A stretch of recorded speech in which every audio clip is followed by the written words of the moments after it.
बांग्लादेश की टीम ने पाकिस्तान को 3 मैच की ओडीआई सीरीज में 2-1 से हरा दिया है। इसी के साथ पाकिस्तान ने अपने क्रिकेट फैंस को एक ट्रेलर दिखा दिया है कि 2027 का 50 ओवर वर्ल्ड कप जो कि साउथ अफ्रीका, नामीबिया मिलकर को होस्ट करेंगे, उसमें उनकी परफॉर्मेंस क्या रहने वाली है। पाकिस्तान की टीम बांग्लादेश से बुरी तरीके से 2-1 से हार गई 3 मैच की सीरीज। पूरी सीरीज में बांग्लादेश एक टॉप साइड दिखी।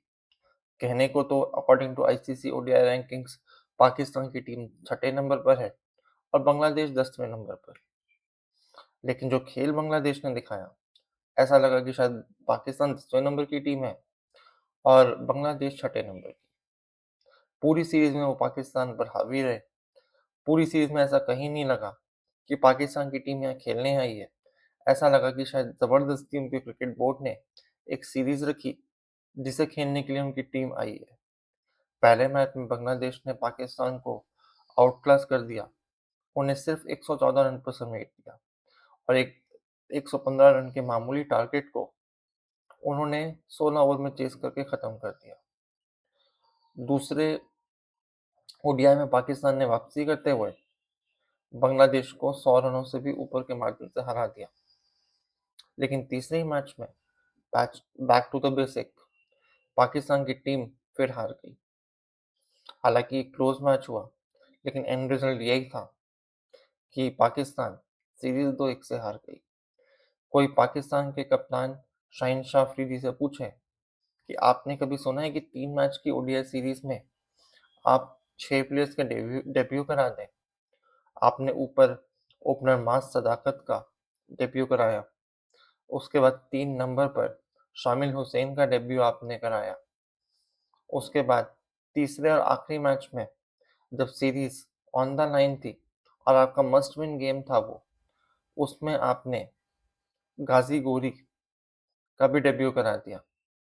प्लेयर्स के डेब्यू तब कराए जाते हैं जब आप 3 मैच की सीरीज 2-0 से अपने नाम कर चुके हो और आखिरी मैच एक डेड रबर हो, उसमें आप अपने बेंच प्लेयर्स को मौका देते हैं। लेकिन ऐसा नहीं हुआ।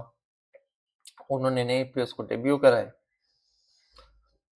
और वो नए प्लेयर्स बड़े स्टेज पर परफॉर्म नहीं कर सके। ये तो हम सब जानते हैं कि पाकिस्तान का डोमेस्टिक सर्किट कैसा है और यही फ़र्क होता है डोमेस्टिक में और इंटरनेशनल लेवल में। डोमेस्टिक में आप अपने घर के गेंदबाजों को खेलते हैं और इंटरनेशनल स्टेजेस में आप इंटरनेशनल गेंदबाजों को खेलते हैं, जिन्हें काफ़ी एक्सपीरियंस होता है। और कहीं न कहीं पाकिस्तान की टीम एक्सपोज़ हो गई।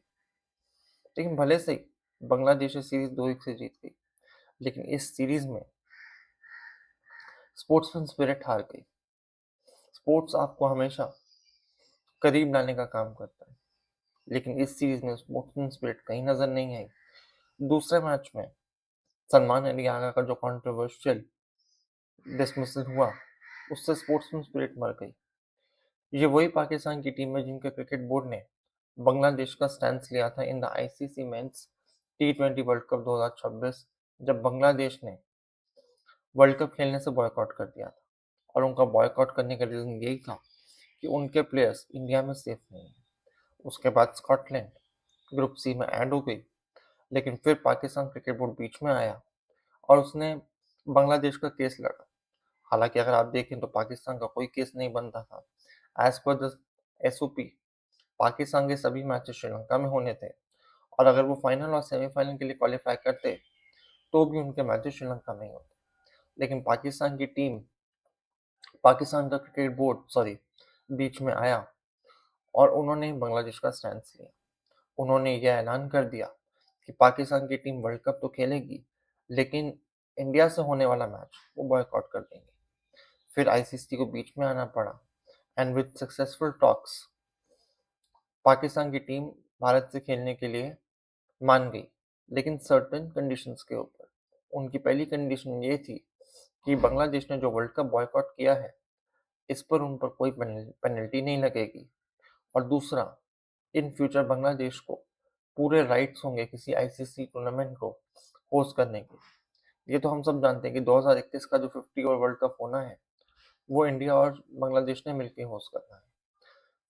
पाकिस्तान क्रिकेट बोर्ड ने ये शर्तें रखी और आईसीसी ने वो शर्तें मान ली।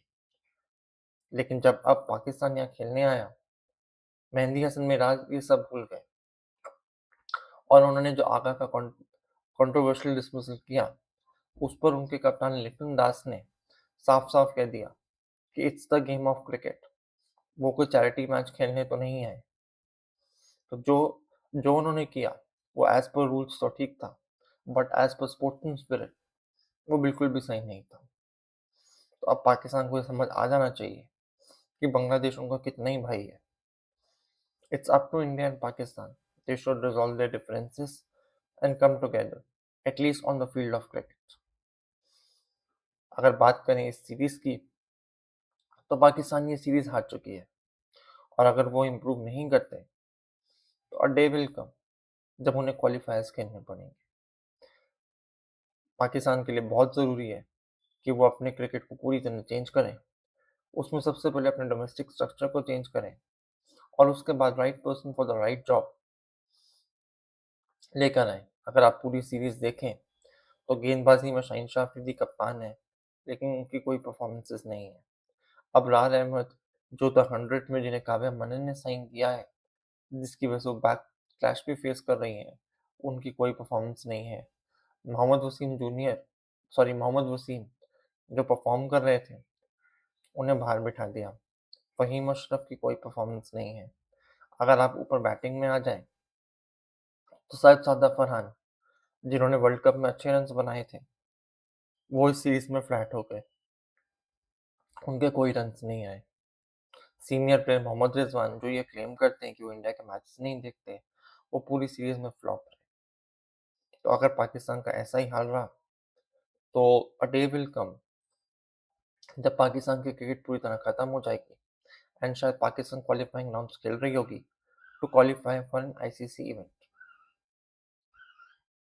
तो अब पाकिस्तान की जो अगली सीरीज़ है, वो ज़िम्बाब्वे के साथ है। अगर आप इन्हीं टीमों से खेलते रहेंगे, श्रीलंका, ज़िम्बाब्वे, अफ़गानिस्तान, इससे आपकी क्रिकेट कभी आगे नहीं बढ़ेगी। यही फ़र्क होता है आपकी टीम में और फिर जब आप वर्ल्ड कप में टॉप नॉच टीमों के साथ खेलते हैं, उसमें। पाकिस्तान के लिए बहुत ज़रूरी है कि वो बड़ी टीमों के साथ सीरीज़ खेले और अपनी क्रिकेट को इम्प्रूव करे। अब अप्रैल के महीने में ज़िम्बाब्वे की टीम पाकिस्तान का दौरा करेगी, लेकिन इससे उनके क्रिकेट को कोई फ़ायदा नहीं होगा, इससे नुकसान ही होगा। देखते हैं पाकिस्तान की टीम अपनी परफॉर्मेंस को इम्प्रूव करती है या नहीं। कल मैं मिलूँगा आपसे अगली वीडियो में। Till then take care, love you all, bye. Don't forget to like and share the videos and subscribe the channel. See you all tomorrow.